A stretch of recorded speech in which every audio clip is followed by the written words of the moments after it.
Hello friend, welcome to my YouTube channel smart polytechnic study. Friend, my name Vindhyachal Agarwal.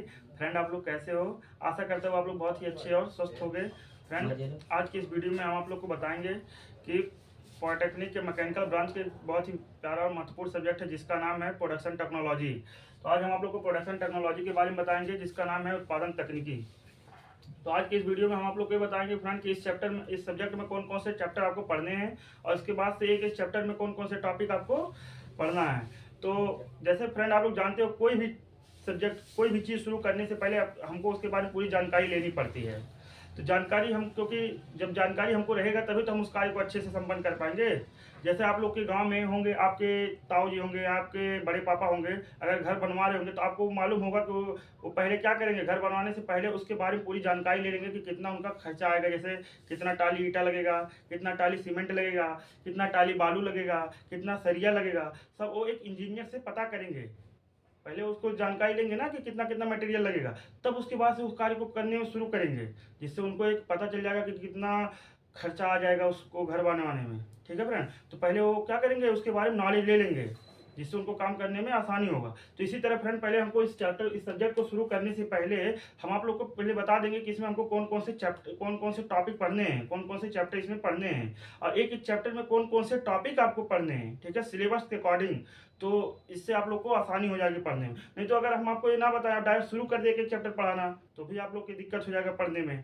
तो चलिए friend, हम बिना देरी किए हुए शुरू करते हैं। कौन कौन से टॉपिक आपको पढ़ने हैं, तो देखिए इसमें कुल टोटल 11 चैप्टर हैं। प्रोडक्शन टेक्नोलॉजी में कुल टोटल 11 चैप्टर हमको पढ़ने हैं, जिसका नाम हम सीरियल वाइज आपको बताते हैं। पहला चैप्टर का नाम है हमारा कटिंग टूल और कटिंग मटेरियल, जिसको हम सामग्री हिंदी में बोलते हैं। ठीक है फ्रेंड, और दूसरा चैप्टर है हमारा खराद लेथ मशीन। आप लोग जानते होंगे, जिससे हर छोटी सी छोटी मशीन प्रोसेस हो जाती है अच्छे से। जैसे हमको क्या करना हो, मान रहे हैं शेपिंग की करनी हो या ड्रिलिंग करनी हो, ठीक है, या कोई नर्लिंग प्रोसेस करना हो, हर प्रोसेस हम खरादन मशीन के माध्यम से कर लेते हैं। ठीक है, लेथ मशीन, जिसमें आप देखे होंगे आप लोग अपने वर्कशॉप में, एक तरफ होता है हेड स्टॉक और दूसरी तरफ होता है टेल स्टॉक, और बीच में उसको कार्यखंड को रखने के लिए, वर्कपीस को रखने के लिए बना होता है, जिसको हम तो इस तरह उसके बारे में पूरा चैप्टर है। खराद बहुत ही बड़ा चैप्टर है, इसके बारे में हम लोग डिटेल में पढ़ेंगे। जब चैप्टर आपको हम पढ़ाएंगे तो बताएंगे। और तीसरा हमारा चैप्टर क्या है, इसमें पढ़ना हमको मिलिंग प्रोसेस क्या होता है। मिलिंग प्रोसेस आप लोग जानते होंगे, पढ़े होंगे, नहीं जानते हो तो ठीक है, हम पढ़ाएंगे आप लोग को। मिलिंग प्रोसेस ये होता है कि जैसे किसी खुरदुरे कार्यखंड को, जैसे कोई कार्यखंड है वर्कपीस, तो उसका कोई सतह खुरदुरा है, ऊपरी सतह, तो उसको हम मिलिंग, एक होता है मिलिंग टूल, उस टूल के माध्यम से हम उसकी सतह को प्लेन करते हैं। प्लेन करके हम उसको, मिलिंग कटर होता है जो स्पीड में नाचता है, और उसके नीचे से हम कार्यखंड को पास करते हैं, जिससे उसकी सतह प्लेन हो जाती है। ठीक है, तो इसमें कई टॉपिक हम आप लोग को बताएंगे जब चैप्टर शुरू करेंगे। ठीक है, तो चलते हैं अगला चैप्टर देखते हैं कौन सा अगला चैप्टर पढ़ना है। अगला चौथा चैप्टर हमारा ड्रिलिंग प्रक्रिया क्या होती है। ड्रिलिंग प्रक्रिया होती है, जैसे कोई कार्यखंड है, वर्कपीस है, उसमें हम क्या करेंगे, अगर हमको छिद्र करना हो, ठीक है, छिद्र करने के लिए हम ड्रिल का प्रयोग करेंगे। जैसे लेथ मशीन के माध्यम से अगर हमको ड्रिल करना है तो कार्यखंड को हम स्थिर रखेंगे, और आगे जो स्पिंडल है हमारा, उसमें टूल को फिट कर देंगे और लेथ को ऑन करेंगे, जिससे वो क्या होगा, ड्रिल उस कार्यखंड में होल कर देगा। ठीक है, तो ड्रिल के माध्यम से हम होल करते हैं, और इसके माध्यम से बंद अथवा आर पार होल किया जाता है ड्रिलिंग के माध्यम से। ठीक है, तो अभी तो हम केवल आपका इसको ओवरव्यू दे रहे हैं, बाकी जब चैप्टर शुरू करेंगे तो आपको हम डिटेल में बताएंगे कि कैसे प्रोसेस हो रहा है, इसमें कौन कौन से हमको टॉपिक दिख रहे हैं, कौन कौन से टॉपिक इसमें पढ़ना है। ठीक है, तो चलिए अगला चैप्टर फिर बताते हैं। अगला 5वां चैप्टर है हमारा बोरिंग, दिख रहा होगा आप लोग को। अगला चैप्टर है बोरिंग क्या होता है। बोरिंग प्रोसेस ड्रिलिंग से थोड़ा अपर लेवल का है। जैसे कि मान ले कोई कार्यखंड है, उसमें पहले से कोई होल कर दिया गया है, ठीक है, तो अब उसमें हमको उसका डायमेंशन, आगे का डाया बढ़ाने के लिए हम बोरिंग प्रोसेस करते हैं। इसमें हम बोरिंग टूल का प्रयोग करते हैं। आप लोग अपने यहाँ रेलवे स्टेशनों पे देखे होंगे, जो बैठने का एक लगा होता है टेबल, तो उसमें क्या होता है, नट बोल्ट से कसे होते हैं। अगर नट बोल्ट से ना कसा जाए तो आप लोग क्या करोगे, लेके भाग जाओगे वहाँ, वैसे अगर रखा जाएगा, इसीलिए उसको नट बोल्ट से कस दिया जाता है। ठीक है, तो नट बोल्ट से इसलिए देखिए, जो उसका नट होता है, तो नट का ऊपरी सिरा जो होता है ना, वो थोड़ा सा उसका डाया बड़ा होता है, और नीचे जो उसका जो जिसमें थ्रेड कटा होता है वो पतला होता है।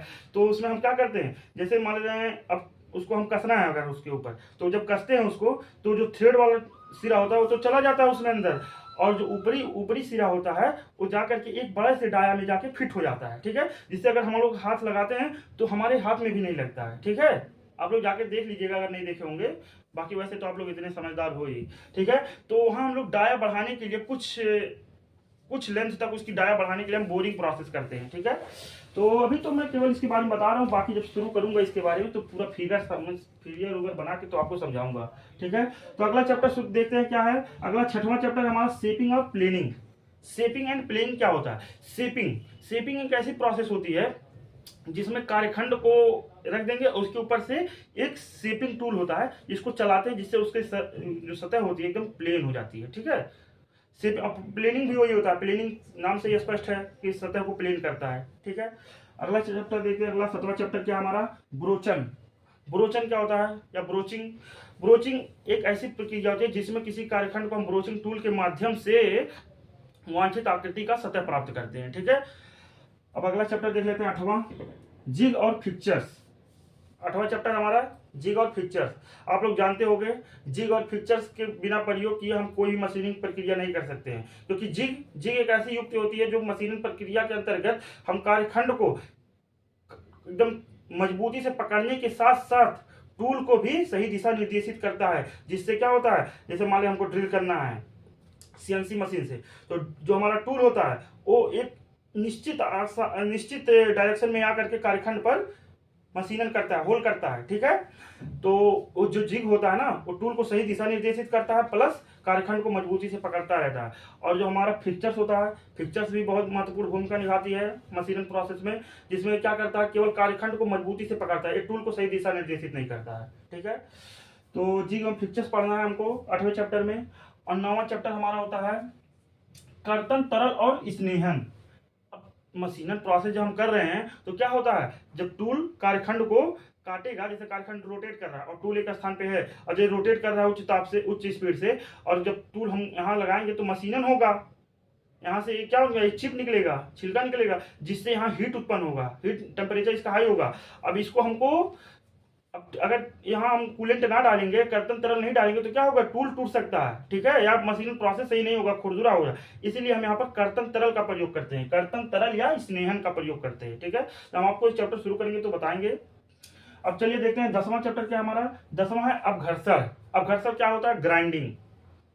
अब ग्राइंडिंग प्रोसेस क्या होती है, जैसे आप लोग देखोगे, आप लोग के घर में होगा कैंची होगा या कोई चक्कू होगा, तो उसमें सान काटते काटते घिस जाता है, तो उसको हमको सान रखने के लिए, उसकी धार बनाने के लिए क्या करते हैं, एक अपघर्षण पहिया होता है, मार्केट में आप लोग जाते होंगे उसको धराने के लिए, आप लोग देखे होंगे, तो पत्थर की तरह होता है, उस पर वो क्या करता है, जो आदमी होता है उसको लगाता है और पहिए को घुमाता है, पहिया जब घूमता है तो उस पर मशीनन होती है, जिससे उसकी सतह, जो घिसी हुई सतह होती है, वो नुकीली हो जाती है, एकदम शार्पनेस हो जाती है, ठीक है, फिर से उस पर तीखा सिरा आ जाता है, ठीक है। तो घर्षण पहिए के माध्यम से होता है, ठीक है।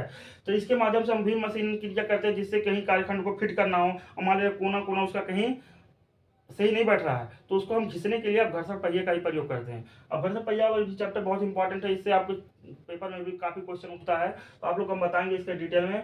फिर अगला चैप्टर हमारा 11वां है, देख लीजिए। 11वां चैप्टर का नाम है आधुनिक मशीनन प्रक्रम।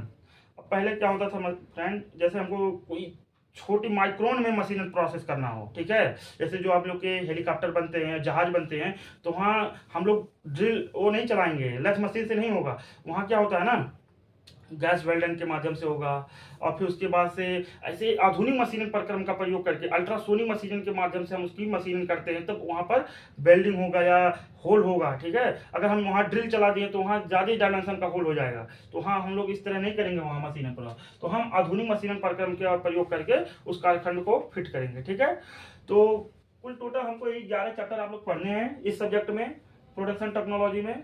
तो फिर से एक बार देख लीजिए कौन कौन से चैप्टर आपको पढ़ने हैं। पहला है हमारा कटिंग टूल और कटिंग सामग्री, और दूसरा हमारा है खराद, तीसरा है मिलिंग, चौथा है ड्रिलिंग, और 5वां है बोरिंग, और 6वां चैप्टर है हमारा शेपिंग और प्लेनिंग, और 7वां चैप्टर में पढ़ना है ब्रोचिंग जिसे बोलते हैं, और 8वां चैप्टर है जिग और फिक्चर्स, और 9वां चैप्टर में पढ़ेंगे कर्तन, तरल और स्नेहन, और 10वां चैप्टर हमारा अपघर्षण ग्राइंडिंग, और 11वां चैप्टर है आधुनिक मशीनिंग प्रक्रम। Modern machining process. ठीक है फ्रेंड, बस यही 11 चैप्टर को आप लोग को अच्छे से पढ़ना है और इसी से आप लोग के पेपर में क्वेश्चंस आएगा। अब आप लोग ठीक है इसको मेहनत से पढ़िएगा, मैं भी एक एक चैप्टर आप लोग को क्लियर पूरा करते जाऊंगा। कहीं भी आपको कोई दिक्कत होगा आप लोग कमेंट करके हमको क्वेश्चन पूछ सकते हैं। ठीक है, तो थैंक यू फ्रेंड, आज की वीडियो में बस इतना ही, मिलते हैं फिर नेक्स्ट वीडियो में। धन्यवाद सर। बहुत बढ़िया, बहुत हो गया भाई, बढ़िया बढ़िया।